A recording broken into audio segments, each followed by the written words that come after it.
আসসালামু আলাইকুম। আমার চ্যানেলে আপনাদের সকলকে স্বাগত।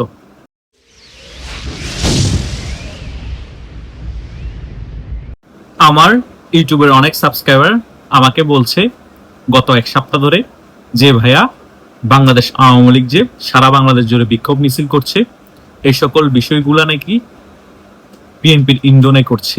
এই ব্যাপারগুলো ফলাওভাবে প্রচার করছে জামাতের বট বাহিনীরা।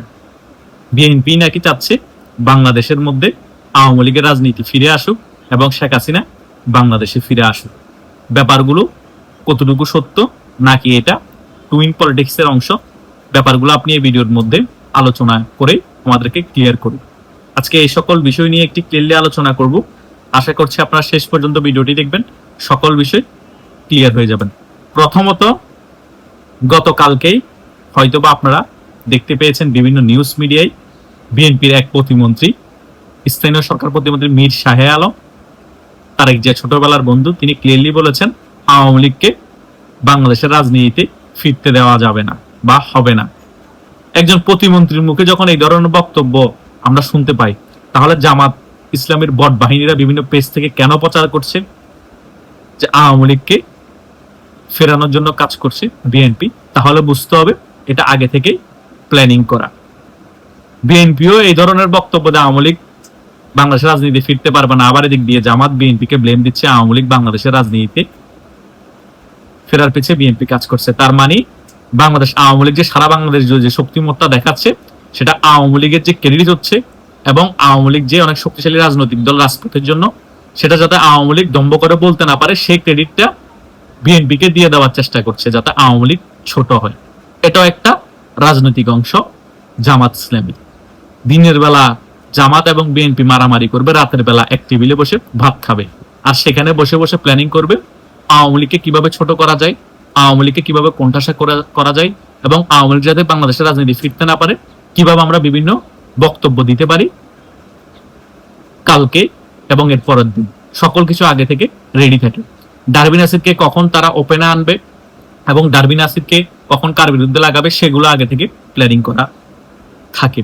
হয়তোবা অনেক কিছু সিলেবাসের বাইরে থেকেও তারা ঘটনা ঘটিয়ে ফেলে, কিন্তু আওয়ামী লীগের বিষয়টা তাদের সিলেবাসের ভিতরের অংশ। এটা আমাদের মাথায় রাখতে হবে। একটা জিনিস মাথায় রাখতে হবে, বিএনপি বলেন, জামাত বলেন এবং এনসিপি বলেন, তারা কখনোই চাইবে না বাংলাদেশ আওয়ামী লীগ আগের রূপে, শক্তিশালী রূপে বাংলাদেশের রাজনীতিতে ফিরে আসুক। জামাত কি বক্তব্য দিল, বিএনপির কোন নেতা কি বক্তব্য দিল, এনসিপি কি বললো, সেগুলা মাথায় রাখা যাবে না আওয়ামী লীগের নেতা কর্মীদেরকে।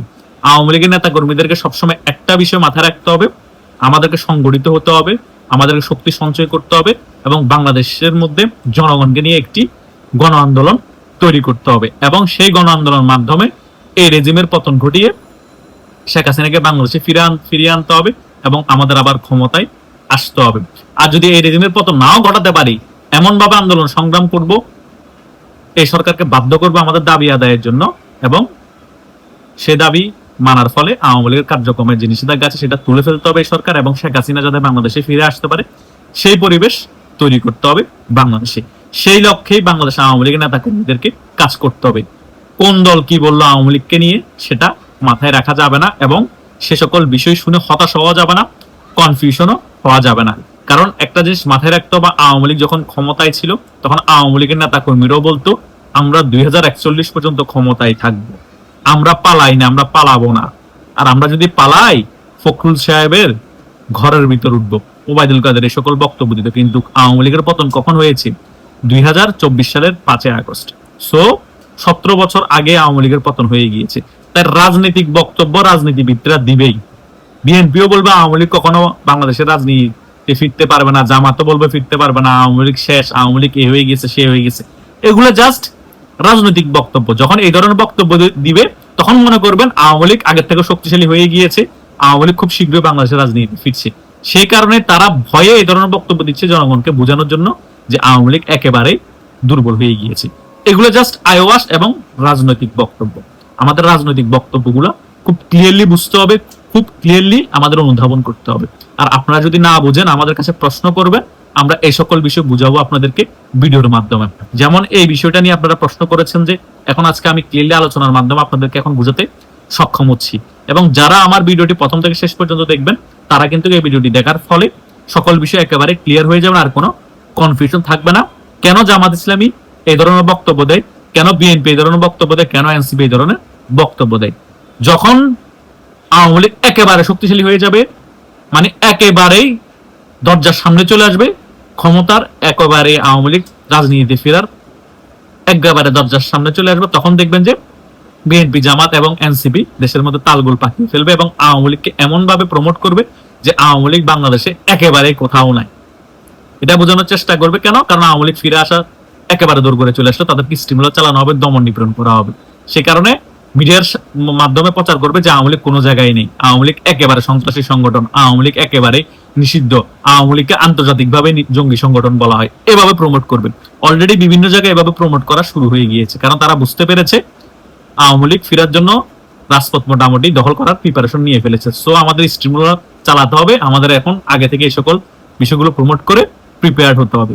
এই ধরনের চক্রান্ত এবং এই ধরনের ষড়যন্ত্র দিয়ে কোনো রাজনৈতিক দলকে প্রতিহত করা যায় না, নিঃস্ব করা যায় না, এবং বেশি দিন ক্ষমতার বাইরে রাখা যায় না। রাজনৈতিক দলকে রাজনৈতিকভাবে মোকাবেলা করতে হয় রাজপথে। ষড়যন্ত্রমূলক ভাবে মিথ্যা প্রপাগান্ডা ছড়িয়ে মেটিকুলাস ডিজাইন করে যদি পতন করানোর চেষ্টা করা হয় এবং নিঃস্ব করার চেষ্টা করা হয়, যারা এটা করে তারাই নিঃস্ব হয়ে যায়। এটা বাস্তবতা, পৃথিবীর ইতিহাস এটাই বলে। বিভিন্ন দেশের রাজনৈতিক ইতিহাস যারা ঘেটেছেন তাদের কাছ থেকে আপনারা জেনে নিয়েন, বা বিভিন্ন বই পুস্তকে আপনারা বিষয়গুলো পাবেন। কখনো আদর্শকে কোণঠাসা করে জেল জুলুম দিয়ে এবং ভয়ভীতি দেখিয়ে বিলুপ্ত করা যায় না, আদর্শ থেকে যাবে। আর বাংলাদেশের 8 থেকে 10 কোটি মানুষের আদর্শ হচ্ছে বাংলাদেশ আওয়ামী লীগ। সো এত বড় জনগোষ্ঠীর যে আদর্শ, সে আদর্শকে কি এভাবে স্টিমুলার চালিয়ে মেটিকুলাস ডিজাইন করে ষড়যন্ত্র করে নিঃস্ব করা যাবে? নিঃস্ব করতে পারবে না। যারাই নিঃস্ব করতে আসবে তারাই নিঃস্ব হয়ে যাবে। এরা জায়গার নাতিপুতিরা কোথায় যাবে সেটার কোনো ঠিক ঠিকানা নাই। তারা এখনো আওয়ামী লীগের পিছিয়ে পড়ে আছে, আওয়ামী লীগের মতাদর্শকে ধ্বংস করার জন্য, আওয়ামী লীগের রাজনীতিকে ধ্বংস করার জন্য। আমি ক্লিয়ারলি স্টেট ফরওয়ার্ড একটা কথা বলতে চাই, আওয়ামী লীগ এই বাংলাদেশ যতদিন থাকবে, যতদিন কিয়ামত হবে না, ততদিন পর্যন্ত বাংলাদেশের বুকে বাংলাদেশ আওয়ামী লীগের রাজনীতি থাকবে এবং দাপটের সহিত বাংলাদেশ আওয়ামী লীগ রাজনীতি করবে এবং জনগণের দল হয়ে রাজনীতি করবে এবং বাংলাদেশের জনগণ আওয়ামী লীগকে সেলুট দিয়ে এবং বাংলাদেশে আবার ক্ষমতায় নিয়ে আসবে। আমি বলছি তো, শেখ হাসিনা বেঁচে থাকুক বা উনি মারা যাক, কিন্তু আওয়ামী লীগ দাপটের সহিত বাংলাদেশে রাজনীতি করবে, বুক ফুলিয়ে রাজনীতি করবে এবং আবারও দাপটের সহিত বাংলাদেশকে শাসন করবে। হয়তোবা ওনার ছেলে প্রধানমন্ত্রী হবে, তা না হলে ওনার মেয়ে পুতুল প্রধানমন্ত্রী হবে বাংলাদেশে, কিন্তু এই রাজাকারের নাতিপুতিরা বাংলাদেশ থেকে নিঃস্ব হয়ে যাবে। এটা আপনারা লিখে রাখেন, আমার এই ভিডিওটা তো থাকবে, আমি মারা গেল এই ভিডিওটা থাকবে। আমার কথার কাজে আপনারা মিলে নিন, 5 বছর 10 বছর বা 15 বছর পরে হলো। আমি যে সকল বিষয়গুলো আলোচনা করি, সকল কিছু ভবিষ্যতে কি হবে বাস্তবতার নিরিখেই আলোচনা করি। আপনাদের কারো ভালো লাগবে, কারো খারাপ লাগবে, কিন্তু কিচ্ছু যায় আসে না। আমি সত্য কথাগুলোই ভিডিওর মাধ্যমে তুলে ধরার চেষ্টা করি। ধন্যবাদ সকল।